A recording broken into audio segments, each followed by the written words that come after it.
Assalamualaikum warahmatullahi wabarakatuh. Selamat siang Pak Komar. Perkenalkan kami dari grup 02 untuk mengerjakan tugas assignment ORP assignment 02 yang beranggotakan Kanabila, Bang Neo, dan juga saya sendiri Zidan Kunagofur. Lagi next. Berikut merupakan overview dari problem satu di mana PT Rempah Agung yang menjual dua komoditas utama yaitu kopi dan juga kayu manis. Mereka menghadapi masalah untuk mencari jumlah alir dari masing-masing kopi dan juga cinnamon sticknya. Lagi next. Oke, dari networknya sendiri terdapat tiga, yaitu nodes-nya ada S1 eh, dan juga S2, lalu S3, di mana S1 itu menyediakan kopi dan juga kayu manis, lalu yang kedua itu menyediakan kopi saja, lalu yang ketiga itu menyediakan kayu manis saja, lalu terdapat 5 transshipment dan juga dua sink, di mana Teluk Bayur Port dan juga Belawan Port. Lalu untuk menyelesaikannya kami menggunakan Excel solver menggunakan LP simplex method, di mana untuk tabel pertama yaitu kita menyediakan constraint dulu, di mana constraint pertama yaitu kapasitas harus lebih dari sama dengan jumlah alir dari kopi dan juga cinnamonnya, sehingga ditulis mereka sisanya itu harus lebih dari sama dengan nol. Lalu untuk masing-masing alir kopi dan juga cinnamonnya harus juga lebih dari sama nol. Lalu untuk yang tabel bawah, di mana merupakan constraint dari flow-nya sendiri. Di mana constraint dari flow untuk nodes itu harus kurang dari sama dengan nol, lalu flow dari transshipment harus sama dengan nol, dan juga flow untuk sync harus lebih dari sama dengan nol. Sehingga setelah memasukkan constraint tadi didapatkan total maksimum flow-nya itu 1875 ton.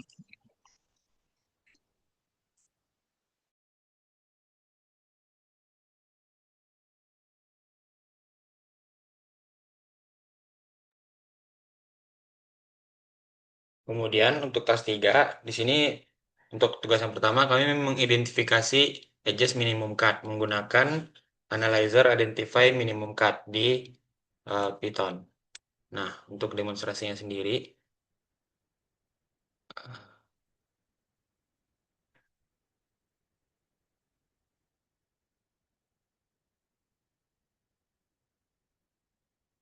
nah untuk demonstrasinya sendiri itu saya pertama-tama membuat kode kelas untuk yang berisi semua fungsi untuk analisis dari analyzernya tersebut. Kemudian dengan memanggil fungsi analyzer tersebut, eh, di sini kami mengidentifikasi minimum cut. Terlihat beberapa edges yang membentuk minimum cut. Nah, interpretasi dari dunia nyatanya yaitu minimum cut itu merepresentasikan bottleneck kritikal yang menghambat alur logistik dari PT Sumatera Spice. Kemudian untuk tas 3 bagian 2, oh ya, sebelum itu saya juga menggunakan Python untuk memvisualisasi edges yang menjadi minimum cut ditandai dengan garis putus-putus berwarna merah. Nah, dari pengecekan real world atau dunia nyatanya, jalan-jalan yang menjadi bottleneck tersebut adalah jalan lintas Trans Sumatera, Kota Pematang Siantar, dan Kota Rantau Prapat, yang mana terletak di Provinsi Sumatera Utara. Dan berikut adalah beberapa alasan logis kenapa hal tersebut bisa terjadi. Kemudian untuk tas 3 bagian 2 itu analisis constraint, di mana skenario-nya adalah perusahaan dapat meningkatkan kapasitas total dari satu edge saja sebesar 50 ton per hari. Nah, berdasarkan Maxflow Min Cut Theorem, kami menggunakan analyzer juga di Python untuk menentukan kandidat-kandidat dari edge yang bisa di-upgrade. Nah, untuk demonstrasinya, di sini saya memanggil fungsi analyzer lagi untuk memunculkan rekomendasi dari si Python-nya. Dan edges yang paling direkomendasikan oleh Python yaitu penghubung antara N3 dan T2. Karena Edge ini memiliki utilization rate tertinggi sebesar 100%, sehingga peningkatan throughput akan maksimal dan ROI akan menjadi maksimal juga. Kemudian task terakhir dari problem satu itu in transit constraint, di mana constraint yang harus dipenuhi adalah flow kayu manis dari Padang menuju Belawan dikurangi flow kopi dari Aceh ke Teluk Bayur itu harus kurang sama dari 20. Nah, kami menggunakan tiga metode untuk mengaplikasikan constraint ini ke problem tadi, yaitu path flow variables, edge based dengan binary path, kemudian flow conservation dengan auxiliary variables. Saya juga menggunakan analyzer untuk memanggil fungsi tersebut di Python, seperti terlihat di sini.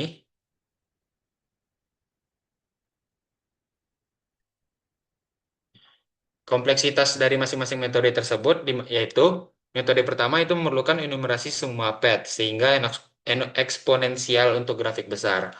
Kemudian metode dua itu lebih efisien karena hanya track flow yang relevan dengan constraint. Namun metode tiga yang paling praktis untuk implementasi LP standar. Kemudian lanjut ke problem 2. Di Untuk sini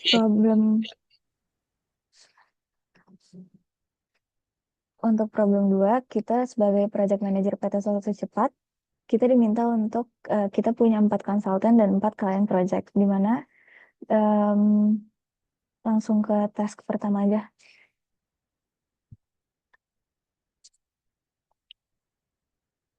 Nah, jadi di task pertama ini kita itu diminta untuk bikin 4 kali 4 cost matrix em, yang merepresentasikan ekspektasi negative profit atau opportunity cost. Nah, kita diminta cari untuk minimize total expected opportunity cost-nya. Nah, berdasarkan Python-nya, kita dapat hasil 220 yang em, konsultan 2, kenapa dia beda sendiri? Karena dia punya apa constraint tersendiri di soalnya. Boleh next. Nah, untuk yang nomor 2 T1 ini, skenario planning dan langsung ke collab aja. Sorry. Langsung ke yang problem 2 tes, problem 2 T1 nomor 2. Nah, kita diminta untuk cari initial base cost matrix berdasarkan um, adjustments-nya. Untuk skenario pertama itu adjustment-nya dengan probability 50% tanpa major disruptions. Skenario B regular headwinds dengan probability 0,3 atau 30%. Dan skenario C market boom dengan probability 20%. Untuk yang skenario C itu base cost minus random discount between 5 dan 15. Sementara yang skenario B itu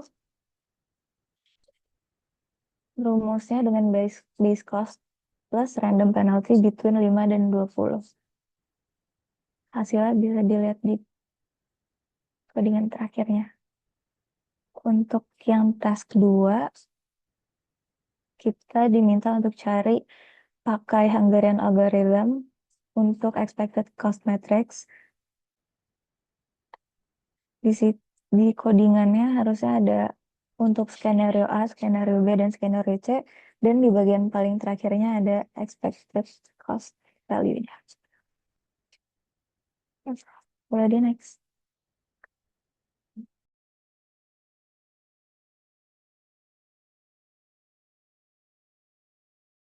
Kemudian untuk task 3 dari problem 2, itu task pertamanya itu skenario spesifik optimal assignment.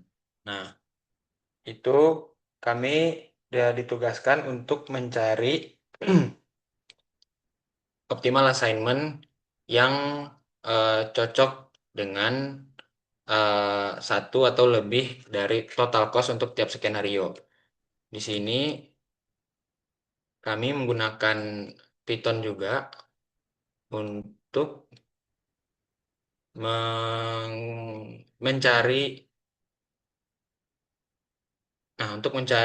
eh, skenario spesifik optimal assignment tersebut.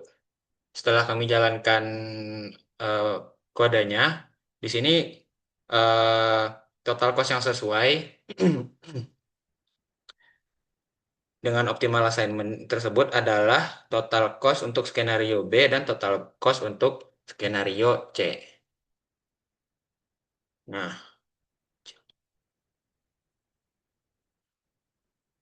artinya apa?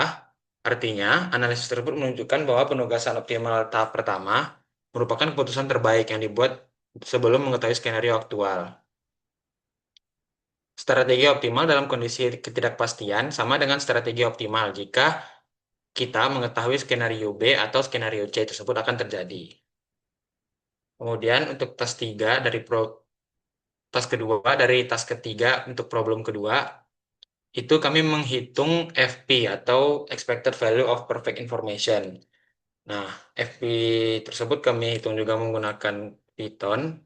Di sini kami memanggil fungsi analyzer juga, dan kami dapatkan itu nilai FP-nya sebesar 0, sehingga informasi tambahan bagi perusahaan tersebut tidak bernilai.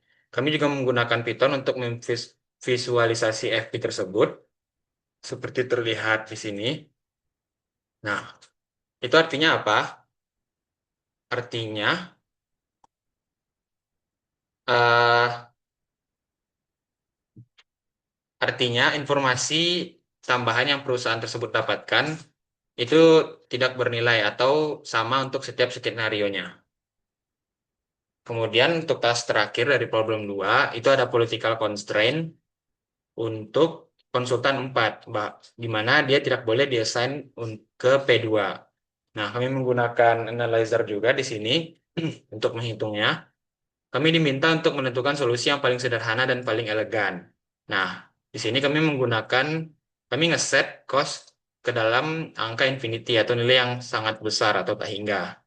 Nah, mengapa cara ini elegan? Karena cara ini tidak mengubah struktur problem, kompatibel dengan semua solver, sangat mudah di-maintain, dan scalable untuk multiple forbidden assignment.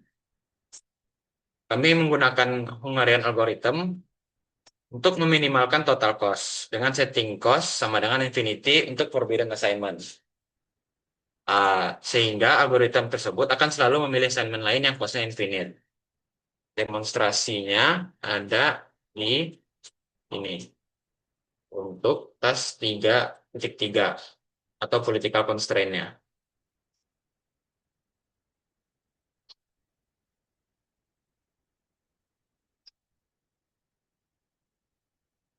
Sekian presentasi dari kelompok kami. Terima kasih banyak Pak Komar.